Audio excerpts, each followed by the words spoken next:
Hi, Ernie back with you with My2Sense, and I see I had a video taken off. I guess I went outside the guidelines or whatever, but don't bother me at all. I don't worry about it. I just move on, and that's what we got to do is move on. So all the votes have come in. Everything has been tabulated. It was not a unanimous victory, so therefore it's not really a mandate, even though the idiot still won. We have to live with that unless some miracle changes the outcome of that. But I gotta say, kudos to my sisters. 92%, strongest voting bloc in this country, most consistent voting bloc in this country, and black women are the most educated in this country. And that's because, as black people, we pay black tax. For those of you who don't know what black tax is that we always have to work twice as hard to stay level with our counterparts. Twice as hard to stay level with our counterparts, even though our level is over here. If you look at how white privilege has really panned out, you see that Kamala was up here and he was down here. But white privilege panned out, trying to make him even. Education-wise, she had him beat and worked in all levels of government as well. So we know what the real deal with that is. Okay? But black women are the backbone of this country, have always been the backbone of this country, even though they're double minority.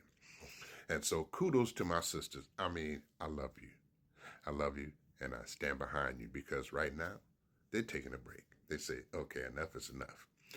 But when they get back to it, it's about us building black community. We got to build our own stuff because we apparently are not in the plans. Case in point, first of all, the brothers who went the other direction, fuck y'all. As far as I'm concerned, the bootlickers, and the lead bootlicker who went to the barbershops, Byron Donalds. You got Tim Scott, you got Candace Owens, and a few others. We're looking at this clown car that's being built. Nobody black on it. I mean, nobody black. Period. Not even the bootlickers. So, thank you for your service. We don't need you no more. Which tells me they have what kind of plans they got for us. So, I'm not worried about what they got for us. I got to worry about what we got for us. We spend more money in this country than any other group of people in this country, even though we make up roughly about 13%, 14% of this population. But we spend almost $2 trillion, and our money is going everywhere else except for in our community. And as long as the money goes everywhere else except for our community, we're always going to be picked on. They're always going to take pot shots at us. And I always said when I was a kid, no matter how high you get on that food chain, as a black person, somebody along the way is going to remind you who they think you are. But we ain't going to go for that this time. We're going to build our community. We got to, because we got no choice. We only got us. That's it. There's no plans for us in this administration unless it's a destructive type of plan. Trust me as I tell you. That's what I feel. My gut feeling is feeling that because there's nobody of color in this administration. Nobody. And so this administration does not look like what America really is. And so here we are. We're all in the same boat, the bootlickers, all of us, because we're melanated. And because we are black people, we're all in the same boat. But the bootlickers can sit in the back. Some of us can probably say, let's just throw them overboard. We don't need them. They're dead weight. Whatever you want to do. But we're all in this same boat. Whether we want to be in this boat or not, we're in the same boat. Get it. And if you don't get it, then you're going to fuck around and find out later on and say, motherfucker. That's what you're going to do. Because we're in the same boat. We are the culture of this country. Yet we're robbed of it because, white privilege. We've seen white privilege at its highest level during these last, I would say, 8 years, 10 years, highest level. And it continues, There's no black privilege, only white privilege.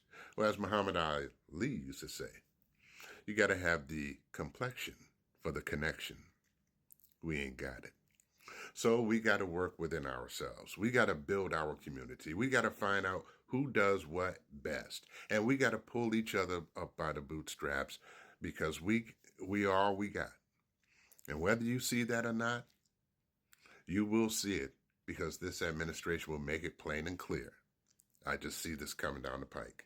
So that's just my gut feeling. My sisters, I love you. I'm behind you 100%. All of us who are awake are behind you. And whatever allies that we may gain along the way, because we are on a journey of our own. And this is a journey. It's going to be hard. It's going to be vigorous. But when it's all said and done, it's going to be well worth it. Because we got seeds to plant. We have children to teach. Our past history. Our ancestors, our blood, sweat, and tears is embedded in this country. I'm a 6th generation American. And I ain't going nowhere. We have too much history here. And it won't be muted as far as I'm concerned. So it's time for us to do some things. It's time for us to organize. Organize. Marches and movements. Boycotts. Organization marches are moments, I'm sorry. Boycotts and organization is movement. And we got to move. We got to go into a movement. And it starts with our dollars. We control that. We control that. And when you realize you have that power, we need to use it in unison. We don't need to be apart. We need to come together. We need to be locked in. We need to be zeroed in on our mission. As long as I'm on this rock, I'm going to try to do what I can do. Join our organization. Find out your political hierarchy in where you live. Find out what's going on. Find out what's going on in the education process. We have people in positions who know how to find this stuff out. We have grown as people.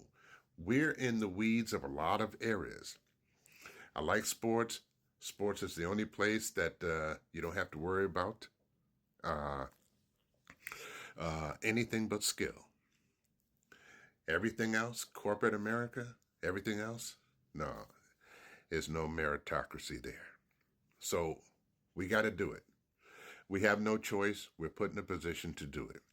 And a lot of us will realize it hopefully sooner than later, because those who realize it later are going to be lost in the sauce. And I'm not about to get lost in the sauce. And if I need to help somebody, I will do that. That's what we need to do. And any allies that come on board, I have no problems with that. All right? So anyway, I just want to say, once again, kudos to my sisters. Held strong. You continue to hold strong. And I know you're taking a break right now, but I know you're getting ready to put us to work. And we're ready for it. I'm Ernie, and that's my 2 cents. Until the next time I speak with you folks again, you all take care. Love one another. Spread the joy. And spread the happiness. Ciao for now.